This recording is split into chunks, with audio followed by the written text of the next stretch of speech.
जय Hind student. SSC GD 8 मई को exam में जो प्रश्न पूछे गए हैं सभी शिफ्टों में साथियों वो प्रश्न लाया हूं। अगर आपका एग्जाम है आगे की शिफ्टों में एसएससी जीडी का किसी भी तारीख में तो स्टूडेंट इस क्लास को जरूर देख कर जाएं। आपको आइडिया लग जाएगा किस तरह के प्रश्न पूछे जा रहे हैं। स्टूडेंट जितने प्रश्न मिल पाए हैं तीनों शिफ्टों के चारों शिफ्टों के स्टूडेंट वो मैं लेकर आया हूँ सभी शिफ्टों के एसएससी जीडी के। तो चलिए शुरू करते हैं, हिंदी से शुरू करते हैं। पहला प्रश्न पूछा गया था पत्र लेखन में भवदीय का प्रयोग कहाँ किया जाता है। पत्र लेखन में जो है भवदीय का प्रयोग कहाँ पर किया जाता है तो स्टूडेंट याद रखेंगे इसका सही जवाब रहने वाला है बी।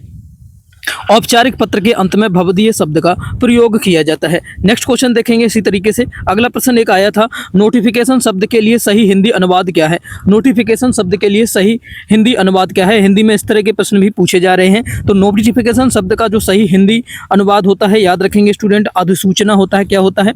अधिसूचना। सी बिल्कुल यहाँ पर राइट आंसर बनेगा, सी बिल्कुल सही जवाब बनेगा। नेक्स्ट प्रश्न देखेंगे इसी तरीके से। एक आया था सरकारी पत्र में आमतौर पर सबसे ऊपर क्या लिखा जाता है। सरकारी पत्र में जो आमतौर पर सबसे ऊपर लिखा जाता है वो आपका पत्र संख्या लिखा जाता है। सी बिल्कुल राइट आंसर होगा, पत्र संख्या लिखा जाता है। सर्कुलर शब्द का हिंदी अर्थ क्या होता है। तो सर्कुलर शब्द का हिंदी अर्थ याद रखेंगे स्टूडेंट परिपत्र जो है सर्कुलर शब्द का हिंदी अर्थ होता है। डी बिल्कुल राइट आंसर होगा। अर्ध सरकारी पत्र की शैली कैसी होती है। अर्ध सरकारी पत्र की जो शैली होती है किस प्रकार की शैली होती है। तो अर्ध सरकारी पत्र की शैली आत्मीय और अनौपचारिक शैली होती है। डी बिल्कुल राइट आंसर होगा। आकाश का पर्यायवाची शब्द इनमें से कौन सा है। आकाश का पर्यायवाची शब्द स्टूडेंट बताएंगे जल्दी से कौन सा है। तो आकाश का पर्यायवाची शब्द इनमें से व्योम जो है आकाश का पर्यायवाची शब्द है। बी बिल्कुल सही जवाब होगा। अनुराग का विलोम शब्द क्या होगा। अनुराग का विलोम शब्द जल्दी से बताएंगे स्टूडेंट। अनुराग का विलोम आपका विराग होता है। क्या होता है? विराग होता है। ए बिल्कुल सही जवाब है। आंख का तारा होना मुहावरे का सही अर्थ है। आंख का तारा होना मुहावरे का सही अर्थ क्या होगा? बहुत प्यारा होना। सी बिल्कुल सही जवाब है। वह तो मेरी आंखों का तारा है यानी कि बहुत प्यारा है। सी बिल्कुल राइट आंसर होगा। जो सब कुछ जानता हो उसके लिए एक शब्द चुने। जो सब कुछ जानता हो उसके लिए एक शब्द क्या होगा? सर्वज्ञ कहलाता है स्टूडेंट। जो सब कुछ जानता हो सर्वज्ञ कहलाता है। सी बिल्कुल राइट आंसर होगा। अगला प्रश्न देखेंगे इसी तरीके से स्टूडेंट सही वर्तनी वाले शब्द का चयन करें। एक सही वर्तनी वाला क्वेश्चन आया था 8 मई को इस तरीके से कवियत्री, कवियत्री, कवित्री या फिर कवियत्री। सही वर्तनी कौन सा होगा जल्दी से बताएंगे इसमें से। तो राइट आंसर इसमें रहने वाला है डी। सही कवियत्री इस तरीके से लिखी जाती है। डी बिल्कुल सही जवाब होगा, यही सही वर्तनी वाला शब्द है। रमेश ने खाना खाया वाक्य में कौन सा काल है। रमेश ने खाना खाया इस वाक्य में कौन सा काल है। इस तरीके से काल से एक क्वेश्चन पूछा गया था। एग्जैक्ट क्वेश्चन स्टूडेंट आपको इसमें नहीं मिलेंगे। एक दो क्वेश्चन जो आपको मिलेंगे वो मिलते जुलते भी होंगे। जिस तरह के प्रश्न बताए गए हैं उसी तरीके से पूछेगा। तो इसका सही जवाब रहने वाला है भूतकाल। रमेश ने खाना खाया है यानी कि खा लिया है उसने, तो भूतकाल की बात हो रही है। सी बिल्कुल सही जवाब होगा। गंगा किस प्रकार की संज्ञा है। गंगा में जो है किस प्रकार की संज्ञा है जल्दी से बताएंगे स्टूडेंट। तो गंगा जो है एक आपकी व्यक्तिवाचक संज्ञा है क्योंकि गंगा के जैसी दूसरी गंगा नहीं है, इसलिए व्यक्तिवाचक में आते हैं। जिसके जैसा कोई दूसरा ना हो वह व्यक्तिवाचक कहलाता है। जातिवाचक साथियों वो होता है जिसके जैसा कोई दूसरा हो। भाववाचक जो अदृश्य है जिसे देखा नहीं जा सकता। समूहवाचक जहाँ पूरे समूह की बात की जाती है, परिवार, सेना, इस तरह के दल, इस तरह के शब्द जो हैं वो आपके समूहवाचक के अंतर्गत आते हैं, याद रखेंगे। लोटा शब्द है किस प्रकार का शब्द है। लोटा जो है किस प्रकार का शब्द है। तो लोटा शब्द स्टूडेंट याद रखेंगे देसी शब्द है, देशज शब्द कहलाएगा। सी बिल्कुल सही जवाब होगा, देशज शब्द होगा लोटा। आयात का विलोम शब्द क्या होगा। एक इस तरीके से विलोम शब्द के क्वेश्चन पूछे गए थे। तो आयात का विलोम स्टूडेंट याद रखेंगे आयात का विलोम आपका निर्यात होता है। सी बिल्कुल राइट आंसर होगा, निर्यात जो है आयात का विलोम होगा। पंचवटी में कौन सा समास है स्टूडेंट जल्दी से बताएंगे। पंचवटी में जो है कौन सा समास होगा। तो पंचवटी में आपका द्विगु समास है। कौन सा है? द्विगु समास है। सी बिल्कुल सही जवाब होगा। घोड़े बेचकर सोना मुहावरे का अर्थ बताइए। घोड़े बेचकर सोना मुहावरे का सही अर्थ क्या होगा। तो याद रखेंगे घोड़े बेचकर सोना मुहावरे का सही अर्थ है निश्चिंत होकर सोना यानी कि कोई भी चिंता नहीं है। डी बिल्कुल राइट आंसर होगा। इनमें से कमल का पर्यायवाची कौन सा नहीं है। कमल का पर्यायवाची बताएंगे जलज, व्योम, राजीव, पंकज। कौन सा नहीं है? व्योम ये तो नहीं है स्टूडेंट, अभी देखा था। बी बिल्कुल राइट आंसर है, ये नहीं होगा। बी बिल्कुल सही जवाब है। कर्म का तद्भव रूप क्या है। इनमें से कर्म का तद्भव रूप जल्दी से बताएंगे स्टूडेंट। कर्म का जो है तद्भव रूप याद रखेंगे स्टूडेंट। कर्म का तद्भव काम होता है। सी बिल्कुल राइट आंसर होगा और तत्सम कर्म होता है। व्याकरण के मुख्य अंग माने जाते हैं, व्याकरण के कितने मुख्य अंग जो हैं माने जाते हैं? तो व्याकरण के याद रखेंगे स्टूडेंट, मुख्य अंग आपके व्याकरण के 3 माने जाते हैं। कितने? 3 मुख्य अंग जो हैं व्याकरण के माने जाते हैं। बी बिल्कुल राइट आंसर होगा। स्वागत शब्द में कौन सा उपसर्ग है? जल्दी से बताएंगे, स्वागत में कौन सा उपसर्ग है स्टूडेंट?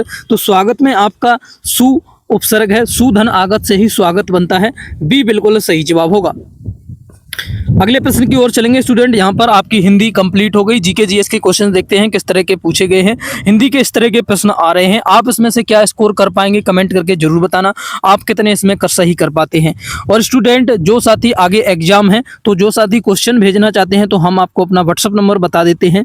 89 जो है हमारा व्हाट्सअप नंबर स्टूडेंट जो रहेगा हमारा 897979 और 1427, ये हमारा व्हाट्सअप नंबर है स्टूडेंट। अगर आप आगे की शिफ्टों में एग्जाम देने जा रहे हैं, किस तरह के क्वेश्चंस आ रहे हैं, हमें इस पर व्हाट्सअप करके बता सकते हैं, जिससे आगे देने वाले शिफ्टों के जिसका भी एग्जाम है उनको मदद मिल सकती है। तो इस पर आप व्हाट्सअप करके बता सकते हैं। आगे जीके जीएस के क्वेश्चन देख लेते हैं किस तरीके के आए थे। भारतीय संविधान का कौन सा अनुच्छेद अस्पृश्यता के अंत से संबंधित है?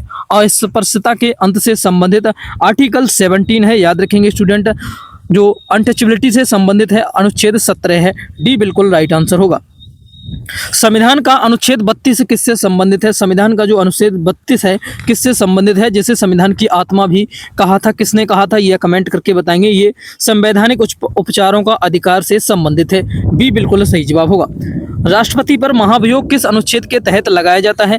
याद रखेंगे, राष्ट्रपति पर जो महाभियोग लगाया जाता है पद से हटाने के लिए, वो आपका अनुच्छेद 61 के तहत लगाया जाता है। आर्टिकल 61 को याद रखेंगे। नेक्स्ट प्रश्न देखेंगे इसी तरीके से। ग्राम पंचायतों का गठन किस अनुच्छेद में वर्णित है? ग्राम पंचायतों के गठन की बात याद रखेंगे स्टूडेंट, अनुच्छेद 40 में जो है ग्राम पंचायतों का गठन है। आर्टिकल किसमें है? 40 में है, याद रखेंगे अनुच्छेद 40 में। संविधान के किस अनुच्छेद में वित्त आयोग का प्रावधान है? संविधान के कौन से अनुच्छेद में वित्त आयोग का प्रावधान है? तो वित्त आयोग का प्रावधान अनुच्छेद आपका 280 में होगा। आर्टिकल 280 को याद रखेंगे। डी राइट आंसर होगा।